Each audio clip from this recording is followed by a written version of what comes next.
The great chamber of Verdant Station hung in the darkness of space like a jewel suspended in a black void.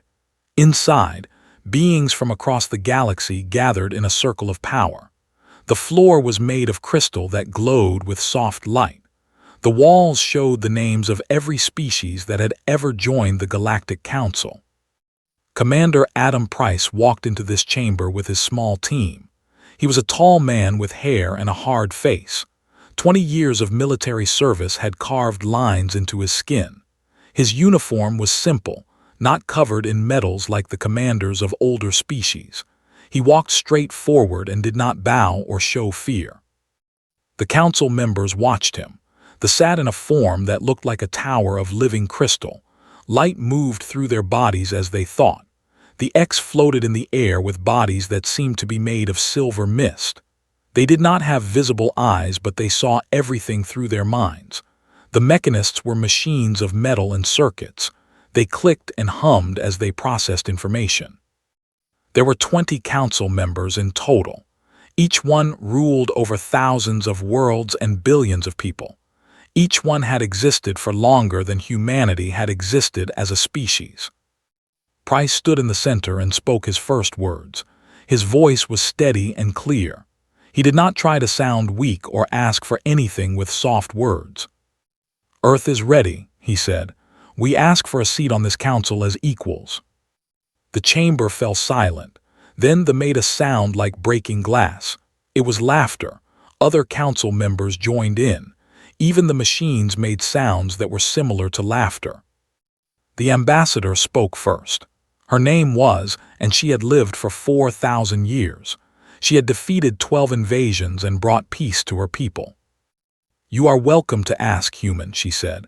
"But look around this chamber. Every being here has conquered thousands of worlds. We have technology that can move stars from their positions. We have weapons that can destroy entire solar systems. What do you have? A handful of ships that barely work. Of 100 years if you live long. You are children trying to sit at the table of adults." The ex-ambassador spoke through their shared mind. His words came into everyone's head at the same time. "We read your mind, human. You are brave, yes, but you are weak. Your body breaks easily. Your mind breaks easier. You cannot even speak to us without machines. We speak as one. We are millions of minds joined together. You are alone in your head, and this makes you less than us." The mechanist spoke with a voice like metal scraping metal. "Our calculations show 0 probability of human value to the council. Your technology is 1,000 years behind our minimum standards. Your military is not even a defense force by our measurements. It is a collection of children with toys. You will not survive the next solar expansion event. In 100,000 years, when you might have advanced, the council will revisit this request." Price did not move. He did not change his expression. He had known this would happen. He had hoped, but he had not believed. Then an older voice came from the far side of the circle. The speaker was the last of the race. His body was covered in scales that shimmered with colors that did not have names. His eyes were ancient and cold. He had lived for 3 million years. He had seen empires rise and fall. He had seen civilizations that were greater than all others combined, and he had watched them turn to dust. "I vote for acceptance," said. The chamber erupted. The council members argued with each other. They made sounds of outrage. The X sent thoughts that made the air shimmer. The mechanists increased their processing speed until sparks flew from their circuits. Waited for silence. When it came, he spoke again. "I have made this journey through time. I have seen the rise of the precursor civilization. They were invincible. They had technology that matched the laws of nature itself. And they were destroyed by a species that was 1,000 times weaker than they were. Why? Because that species refused to break. They would not bend. They would not accept defeat. They adapted when the precursors could not. They survived when the precursors would not dirty their hands with desperate methods." He paused and looked directly at Price. "The human carries that same fire. I have seen it in his mind. It will either make him great or destroy him, but I will not vote to shut the door on the possibility." The council voted anyway. The vote was 19 to 1. Earth's request was rejected. Price listened to the words of rejection. He did not hear anger in them. He heard something worse. He heard certainty. These ancient beings were certain that humanity did not matter. When the meeting ended, Price stood and walked toward the exit. The other council members looked away from him. To them, he was already forgotten. But moved to block his path. The old stood before him, and Price saw that the ancient being was taller than he had seemed from a distance. Scales glowed with deep purple light. "Listen to my words, human," said. "I have learned in my long life that there is one thing more powerful than technology. It is the refusal to accept that you have lost. The council has judged you. The council is wrong, but you will not change their minds with words. You must change it with actions." Price met the old alien's gaze. What actions can humanity take against beings who have already decided we are nothing? His mouth moved in what might have been a smile. "The same actions the species before you took. You will do what others cannot do. You will survive what others will not survive. You will pay prices that others will not pay. And in the end, when the council looks back at this moment, they will see that they made their greatest mistake." Price nodded slowly. "And if we fail?" "Then you fail," said. "But at least you will fail while refusing to break. That is something, that is everything." The ancient stepped aside, and Price walked toward the entrance. Behind him, the massive doors of the council chamber closed with a sound like thunder. Price returned to his ship, the Endeavor. He called together his senior officers. Captain Maya Hartford was waiting for him. She was a soldier like him, hard, smart, dangerous when needed. "They said no," Price told her. "I know," Hartford said.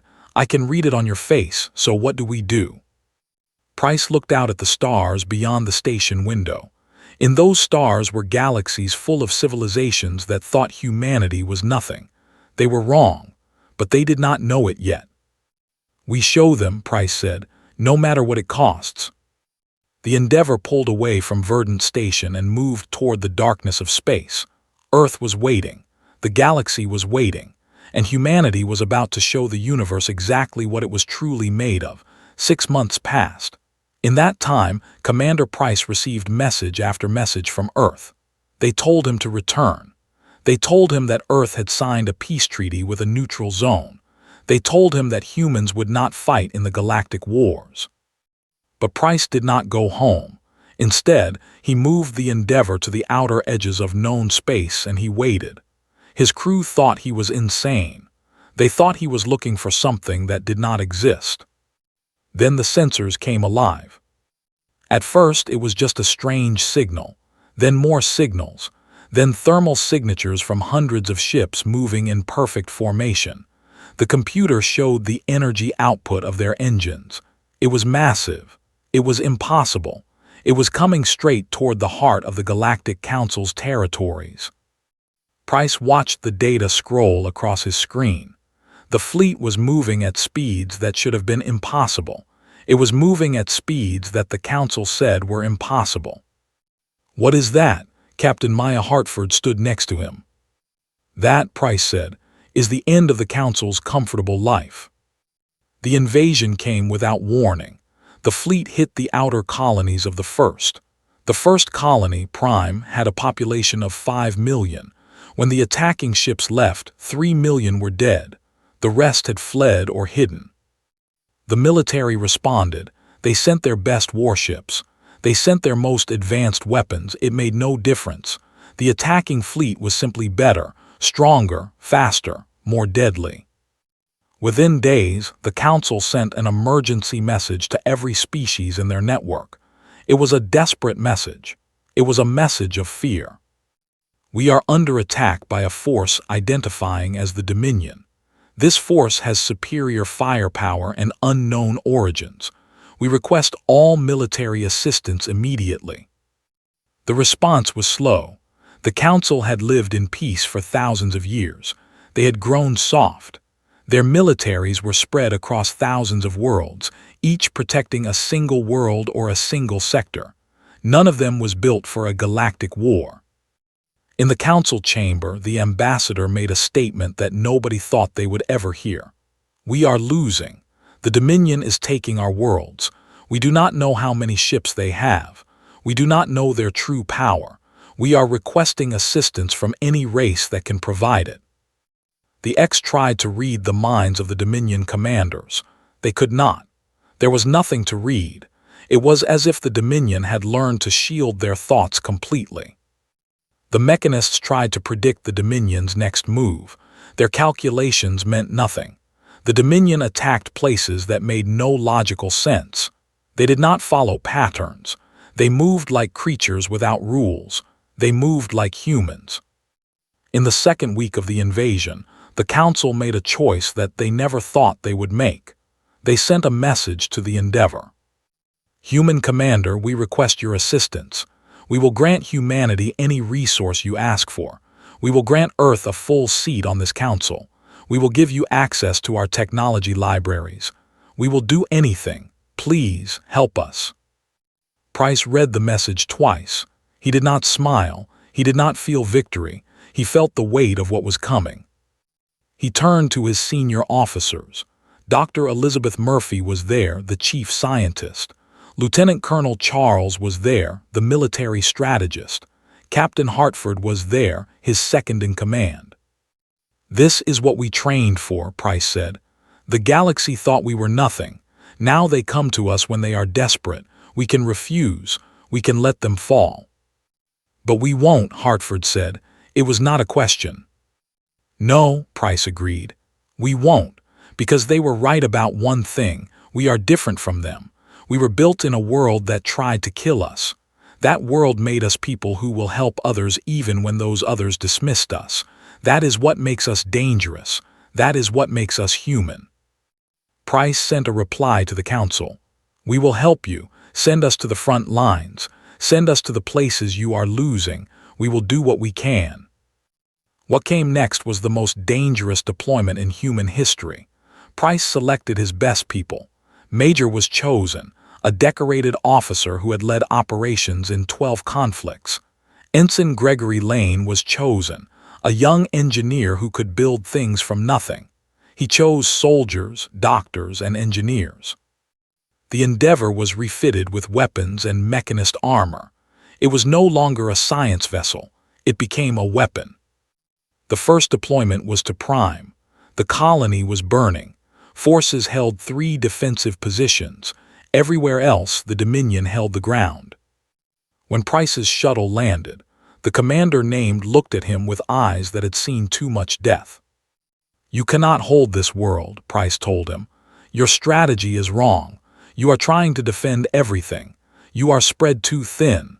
The Dominion attacks your weak points and destroys your forces piece by piece." "What choice do we have?" asked. "This is our world. We cannot abandon it." "You abandon the colony and you save the species," Price said. "We consolidate to 3 defensive positions. You hold them with everything you have. Meanwhile, my people evacuate your civilians. Every person we save is a person the Dominion cannot kill. Every person we save is a future soldier, a future builder, a future hope."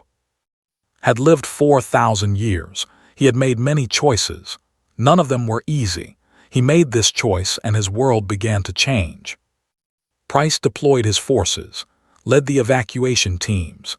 She moved through the fire and the death with a kind of calm that made the soldiers believe they would survive. She did not promise them victory. She promised them that she would not leave them behind. Gregory Lane went to work.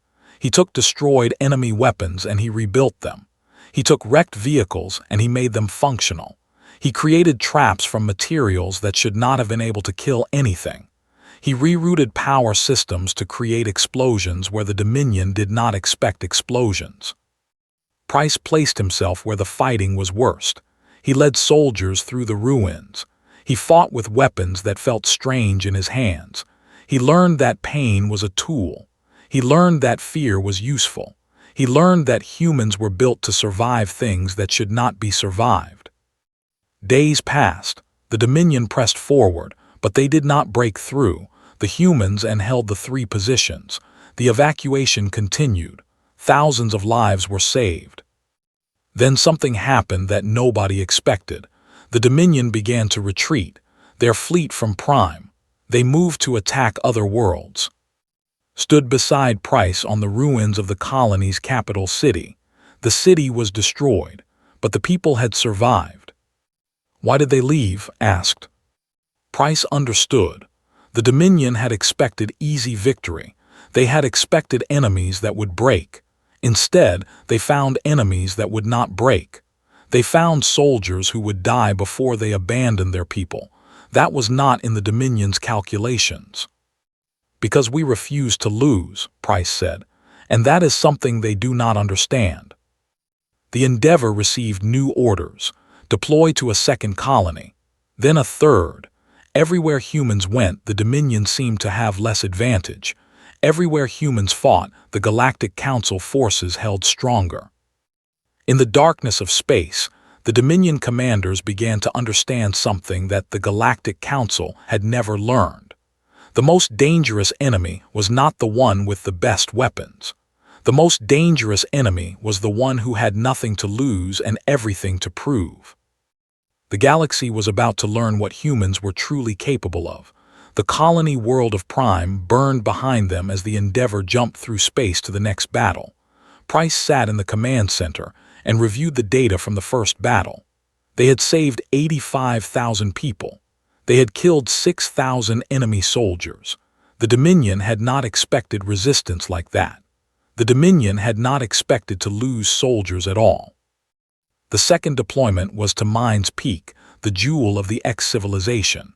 This world was different from Prime. It was not built for soldiers. It was built for thinkers. The towers and structures seemed to float in the air. The X had evolved to think as one mind across billions of individuals. They had never needed strong warriors. They had never needed to fight hand to hand. When the Dominion came, the X could not understand how to fight them. They tried to use their telepathic abilities to confuse the enemy. The Dominion jammed all telepathic signals. Suddenly, the X were alone in their heads for the first time in their history. They were defenseless. Major landed at Mines Peak with a team of soldiers and engineers. The X-commander named met her. His body was made of living silver mist. Her mind had always been connected to millions of others. Now she was alone. She was afraid. "We cannot fight them," said. "We are not built for violence." "Then we change how you fight," said. She was not kind in her voice, she was direct. "You have eyes, you have hands, you can move, you can think. Those are enough." Taught the ex-soldiers to use hand signals. She showed them how to move without telepathy. She showed them that communication could be simple. She lined soldiers up and taught them to move as a unit. She taught them that strength came from unity, not from individual power. The X learned. They learned fast. They had minds that could process information at speeds that made human brains seem slow. They took simple lessons and built on them. They created tactics that no human would have thought of. They created strategies that were strange and beautiful and deadly. When the Dominion attacked Mines Peak, they expected easy victory. Instead, they found warriors who moved like water, warriors who thought in new ways, warriors who had learned to fight as a group without speaking a single word. The battle lasted 10 days. The Dominion lost ship after ship. The X lost soldiers too, but they did not break. They held the city. They protected their people. When the battle ended, approached, the Silver Mist being looked at the human warrior with new respect. "You taught us that we are not what we thought we were," said. "We thought we needed our connection to be strong, but the strength was always in us. You showed us where to find it." While fought on Mines Peak, Ensign Gregory Lane deployed to the industrial moon called. This was the heart of the mechanist civilization, was built from metal and circuits. It was a world of machines working in perfect harmony. The Dominion attacked to shut down the weapons production. If they could destroy the factories, they could destroy the Council's ability to fight back. Gregory Lane landed with a team of engineers and soldiers. The mechanist commander named Zero was a being made entirely of metal and light. Zero had existed for 5,000 years. Zero had never known failure. "The Dominion will take this world," Zero said. It was a statement of fact. Zero did not fear. Zero calculated. "Our defenses are strong, but their fleet is stronger. The probability of success is 43%. The probability of losing is 57%. "Then we change the numbers," Lane said. He was young. His voice did not shake. Lane studied the factories. He studied the machines that built weapons. He studied the flow of power through the moon. Then he understood what no one else had seen. The factories were vulnerable because they were efficient. Every part of the operation was connected. If one part failed, the whole system would fail. Lane took a team deep into the manufacturing sector. They moved through tunnels of metal. They placed explosives at specific points. They did not try to destroy the entire factory. They tried to destroy the connections. The Dominion attacked. Lane's team was surrounded. They were cut off from the surface. They had no way out. They had no rescue coming. Lane activated the explosives. The blast came with a sound that shook the entire moon. The power connections shattered. The weapons production facility went dark. The Dominion could not take what they could not reach. Lane and his team should have died in the explosion. By every calculation, they should have died. But Lane had studied the schematics carefully. He had found a passage that no one else knew about. His team made it out with seconds to spare. When Lane reached the surface, Zero was waiting. "You calculated your own death," Zero said. "You knew the numbers showed you would die. You did the action anyway." "Yes," Lane said. "Why?" Zero asked. "Logic does not support this action." "Because," Lane said, "sometimes you do things not because they make sense. You do them because they need to be done. You do them because you are the only one who can do them. You do them because the alternative is to let others die." Zero processed this for a long moment. "Your kind is strange," Zero said finally, "but you are correct. This needs to be done, and you are the only one who could do it. Logic has never accounted for this. I will add it to my calculations." As the battles progressed across the Council's territory, a pattern emerged. The Dominion had power. They had technology. They had numbers. But the humans had something else. They had refused to accept that they were weak. They had refused to accept that they would lose. More importantly, they had taught other species to refuse as well. The learned that they could adapt. The X learned that they could fight. The mechanists learned that sometimes things happened that could not be calculated. In the third month of the invasion, the Dominion began to pull back. They retreated from colony after colony. Their commanders sent messages back to their home system. They reported something that their leaders had never heard before. "These creatures called humans are not fighting with strategy. They are fighting with something we do not understand. They are fighting with hope." The Dominion did not understand hope. They did not understand the willingness to die for others. They did not understand refusal. Commander Price sat on the Endeavor and watched the data come in. Battle after battle, victory after victory. And he understood that humanity had not won because they were better. They had won because they refused to lose. Behind him, Captain Hartford smiled. She knew what her commander knew. This was just the beginning. This was humanity showing the galaxy what they truly were, and the galaxy would never see them the same way again.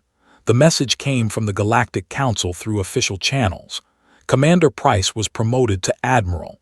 The entire human military was now placed under a single command structure. The message was clear. Earth would run the defense of the Council territories. Price stood in a room full of alien military commanders. They were beings from 100 different species. They had lived for thousands of years. They had commanded fleets that numbered in the thousands. And now they answered to a human in his 50s with hair and a face. Price spoke to them in a steady voice. "The Dominion is not invincible. They have shown us that. They can be hurt. They can be stopped. But we will not stop them by fighting the way we fought before. We will stop them by fighting the way humans fight." "And how do humans fight?" asked Commander, an officer with 4,000 years of military experience. "We fight like we have nothing to lose," Price said.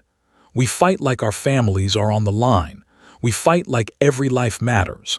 And we fight until the enemy understands that the cost of victory is too high." Over the next 3 months, something changed in the galaxy. The Council's forces began to move with new purpose. The strategy was not built on power. It was built on will. Price sent Major to the colony of 7. The Dominion had established a major base there. Their forces numbered 50,000. The Council forces were outnumbered. By every measurement, they should have been destroyed. But did not fight the Dominion directly. Instead, she organized the civilian population. She trained them to sabotage infrastructure. She taught them to hide weapons. She taught them to fight in ways that the Dominion did not expect. She turned an entire colony into an army. When the Dominion tried to hold 7, they found resistance everywhere. The streets were traps. The buildings were fortresses. The people were soldiers. Forces hit them from inside and outside. The Dominion lost 2,000 soldiers in the first week. On Gregory Lane led a team of engineers in a grand project. They built weapons from stolen Dominion technology. They built tools from salvage. They built entire weapons systems in hidden facilities beneath the surface of the moon. When the Council forces attacked, the Dominion found themselves facing firepower they did not know existed. Lane personally designed a weapons system that could disable Dominion shields.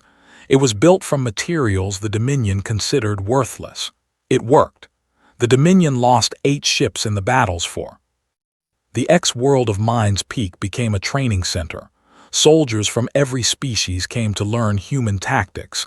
They learned to fight without their strongest abilities. They learned to adapt. They learned that limitation was not weakness. Limitation was opportunity. Admiral Price himself took command of the final confrontation. The Dominion sent their main fleet toward the heart of Council space. It was their final push. If they broke through, they would reach the Council's central worlds. They would destroy the government. They would rule the galaxy. The combined fleet of the Council met the Dominion fleet at a place called the Straits of War. It was an area where 2 massive star systems sat close together. Navigation was difficult. Maneuvering was impossible for large ships. The Dominion expected an easy victory. Their ships were bigger. Their weapons were stronger. They outnumbered the Council forces 3-1. But Price did not fight them in open space. He drew them into the straits. He pulled their massive ships into a space where they could not maneuver. He used smaller, faster ships to attack from angles they could not defend against. It was not a fight, it was a slaughter. The Dominion lost 100 ships, then 200.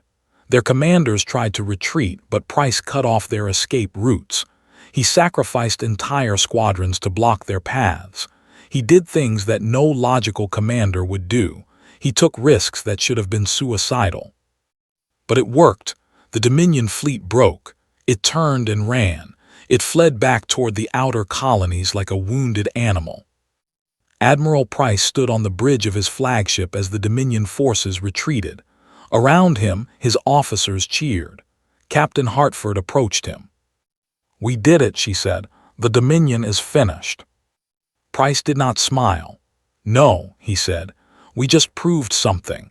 We proved that being invincible is not enough if your enemy refuses to break." The battle had cost them. 12,000 Council soldiers were dead. 37,000 were wounded. Entire fleets were destroyed. The Dominion had killed more Council soldiers than anyone thought possible. But the Dominion was gone. They retreated to the outer darkness and never came back. In the weeks that followed, the Council held a ceremony. Every species sent representatives. The chamber was filled with beings from across the galaxy. They had come to honor the humans who had saved them. Admiral Price was called forward. He stood before the council, and this time they did not laugh.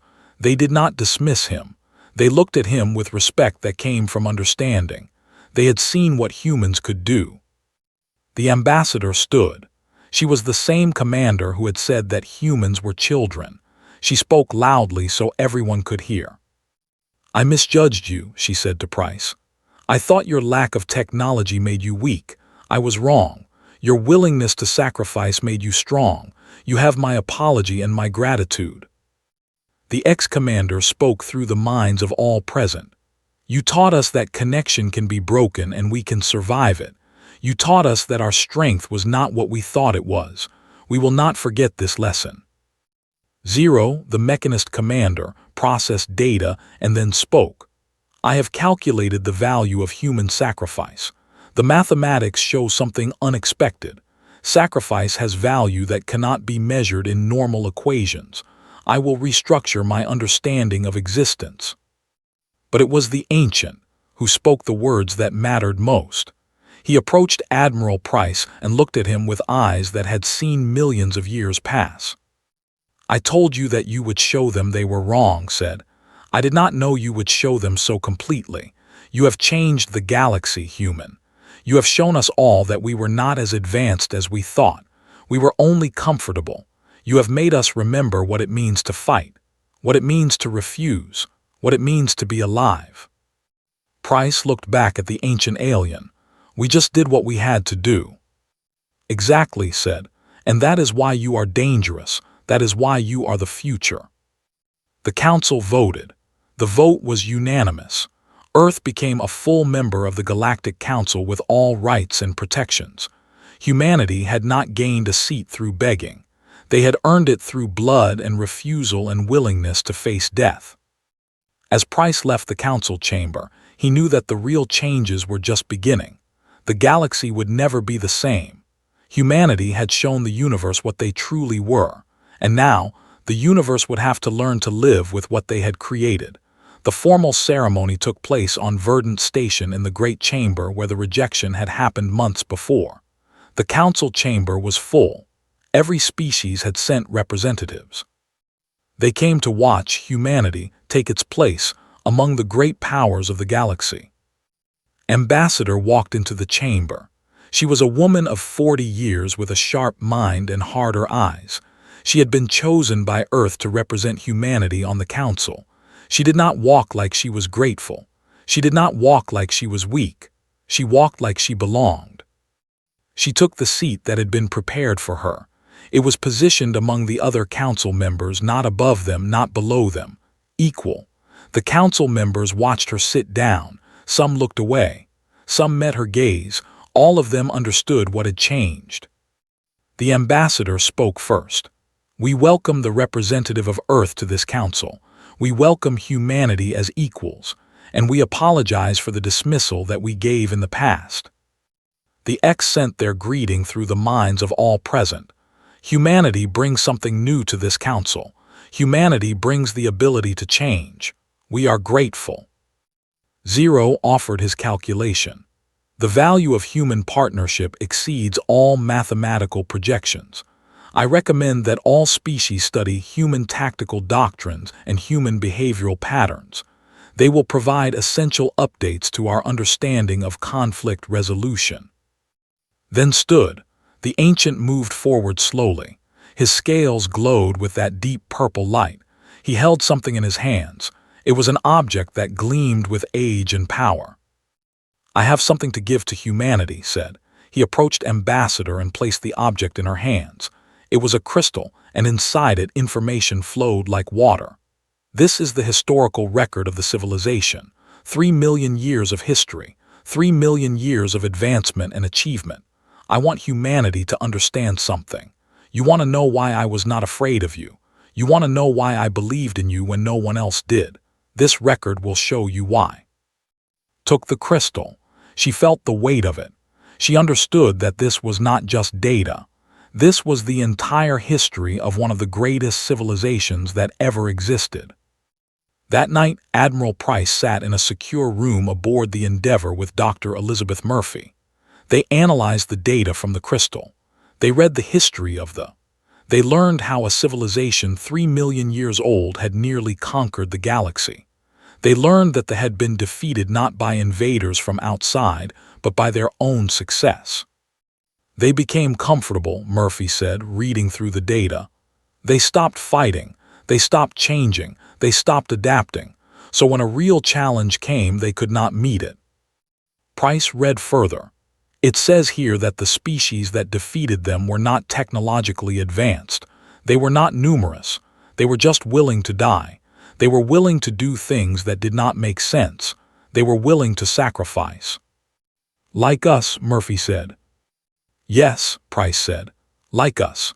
They learned that there was only one thing more powerful than technology, only one thing more powerful than numbers or age or strength, and that is the refusal to accept defeat. The data showed Price something else. It showed him records of other species, species that had existed before the.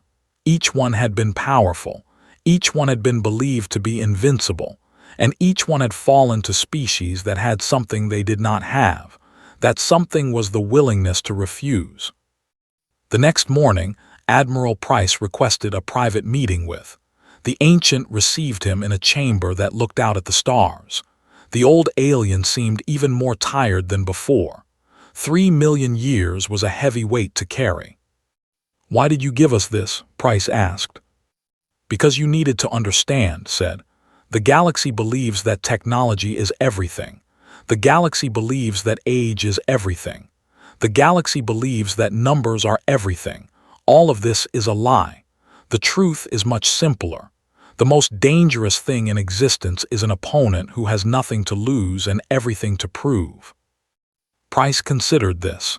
"You said that before. You told me that on the day we were rejected." "I did," said, "because I have seen it happen before.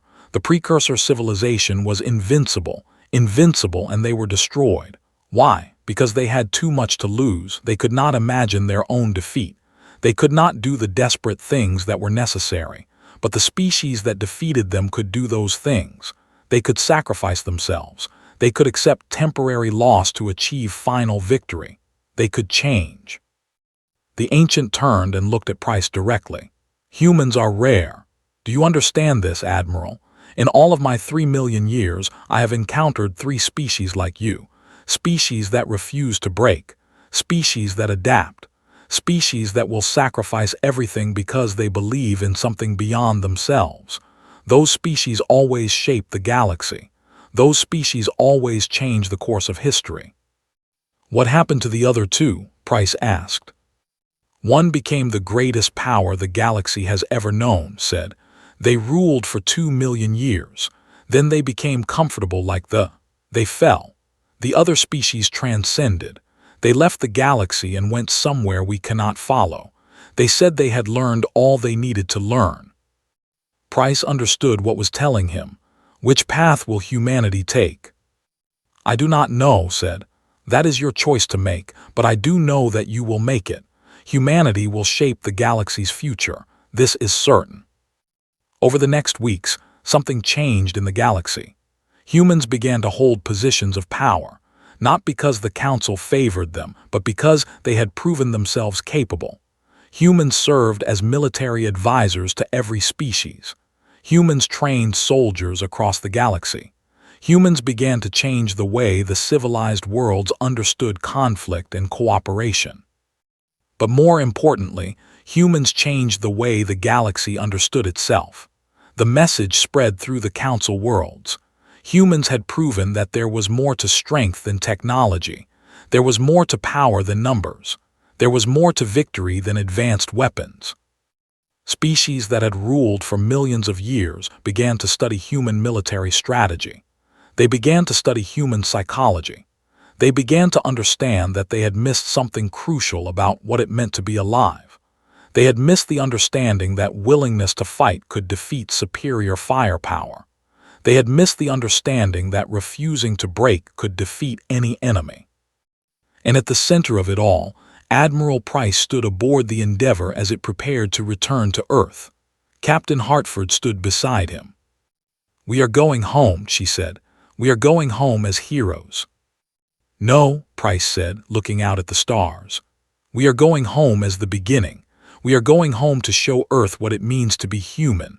We are going home to build something that the galaxy has never seen before, something that will outlast empires, something that will outlast ourselves. The Endeavour jumped through space. The last image was of the ship moving toward the distant point of light that was Earth. Behind it, the galaxy was waking up. Behind it, civilizations were changing. Behind it, the universe was learning what humans truly were. The story of the human rise had just begun, and the galaxy would never be the same.